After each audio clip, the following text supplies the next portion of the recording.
Welcome once again to our study on rightly dividing the word of truth. And we've been looking at the literal, grammatical, historical method of Bible interpretation. And in this section, we're going to be emphasizing the historical aspect of that method of Bible interpretation. And it's kind of based upon the fact that Christianity is sourced or is based upon history. It stems from the history of the Old Testament and enters into the New. It's based on the historicity of the person and works and words of Jesus Christ. And Christianity is based upon his death, burial, and resurrection. So these are all historical facts, and much of the Bible is, in fact, history. Read through the Old Testament.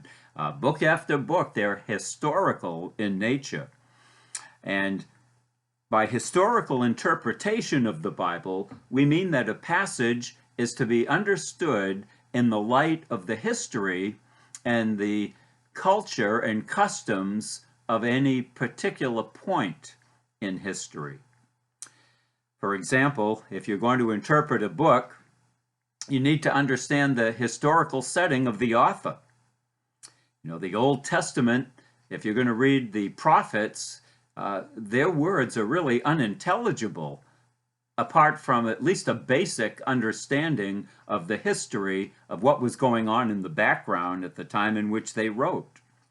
And it's also helpful to understand who the audience was, who was being addressed in a particular book. For example, in the New Testament, the book of Hebrews, it's addressed to Hebrew Christians of the first century that started off well, walking with the Lord, and then they were tempted to go back to temple worship. Others take a different view on that, but you need to at least do your work, your homework in studying who were the recipients of that book. The history of that will really go a long way in your final interpretation of it. And one of the problems that we have in interpreting the Bible is that it was written thousands of years ago by men who lived in a culture that is very foreign to us today. You know, if we lived in Bible times and we spoke their language and we had been brought up with their customs and their culture, interpreting the Bible would come naturally to us. But we're separated from all of that by thousands of years. And so very often the language is foreign to us.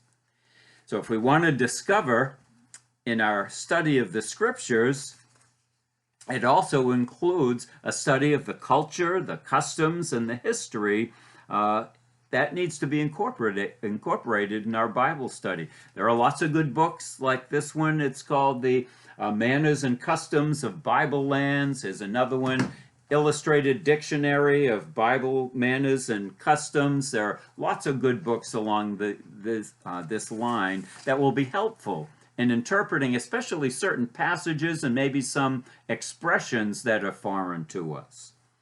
So as we interpret the Bible, our goal is to discover what the author meant by the words and the expressions and the phrases that he used in the day that they were written.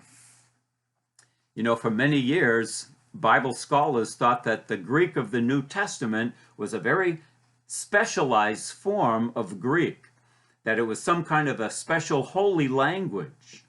And later on, it was discovered that the Greek of the New Testament was actually what they call Koine Greek, because Koine means common. It was the Greek of the common man, the common citizen.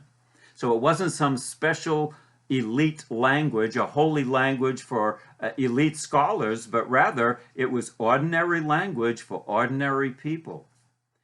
And that's what we want to discover as we interpret the Bible. We want the ordinary meaning of what it meant in the historical setting in which it was written.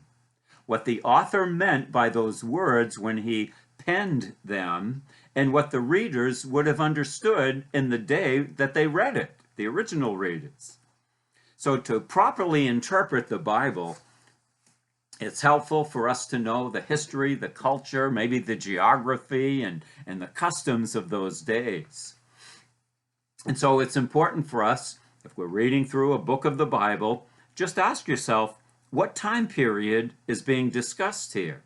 Is it the church age? Is it the age of law? Is it the kingdom age? Is it before the law in the days of the patriarchs? That's a good thing to know. And also ask yourself these three questions, three important questions. Who said it? To whom was it said? And what were the circumstances? And just those three questions, you'll be a long way in your understanding of the scriptures. Chronology is important. History unfolds in time. And so as you're reading, the name Joshua may come up. Make sure you're talking about the right Joshua in the right time period. Reading the New Testament back into the Old Testament is not the proper way to understand the New Testament. They didn't have that information. And we shouldn't expect them to know New Testament truth before it was ever revealed. Now, we just mentioned some of those books that are helpful in understanding the customs and manners of Bible lands. Just think of a few passages in the New Testament that might perplex someone if they had no understanding of that concept. For example, Jesus said in Matthew chapter 9 and verse 17, "Neither do men put new wine into old bottles, else the bottles break, and the wine runneth out, and the bottles perish. But they put new wine into new bottles, and both are preserved." Now, we might ask ourselves, why would putting new wine in an old bottle be more dangerous, or why would it destroy the wine in the bottle? Well, it wouldn't today. Bottles are made of glass today. But in that day, they didn't have bottles that we use. They made their bottles, so to speak. It was really a wineskin. And if you put new wine that was not yet fermented, but would be fermenting soon, in an old wineskin, an old leather wineskin that was dry and brittle, and once you fill that with new wine that was about to ferment, once it started fermenting, it was going to expand and crack the bottle or the wineskin open, and you'd lose both the wine and the bottle or the wineskin. And so you wouldn't know that apart from knowing some of the practices and the culture and customs of that day. For example, also in Proverbs, it says, "A continual dropping in a very rainy day and a contentious woman are alike." Now, without understanding the historical setting of that culture and that day, we wouldn't understand that in those days, very often the homes had a roof made out of sod, thick sod, soil. It's not something we use today, but that's what they used, and it dried out and they'd mix it with hay. And when it rained, it could rain for quite a while and it wouldn't drip inside the house. But if you had a long period of rain and that sod roof was saturated, days after the storm is gone, that sod roof is going to continually drip. And the author's point there in Proverbs is that a contentious woman will keep bringing up an argument day after day. Long after the argument's over, she keeps bringing it up again. Drip, drip, drip.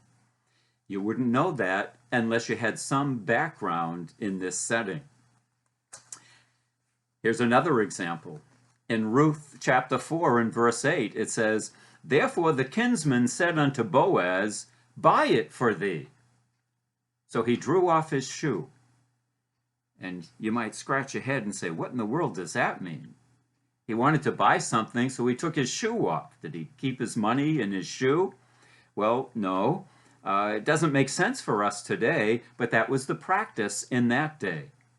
The passing of a shoe or a sandal and making a land purchase indicated that that person now that took off his shoe and handed it to another, that person now had the right to walk on that land. It was just a way of signifying land ownership.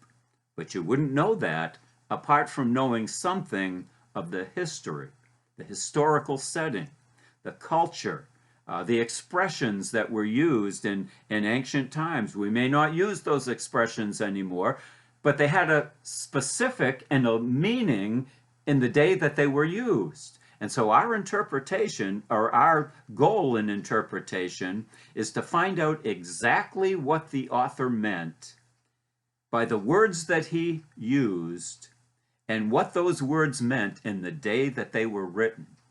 And it's not for us to try to imagine what we might think that author meant by those words. They had a meaning. They had a fixed meaning. They had a meaning that the author understood. He meant one thing by it. The readers in that day understood it. And it's our goal as a Bible interpreter, especially in these difficult passages where they use foreign expressions or idioms and sayings that may not be familiar to us. So we need to familiarize ourselves with that historic setting, the culture, the practices of those days. And if we get a handle on that, it will help us immensely in understanding and interpreting the Bible for ourselves.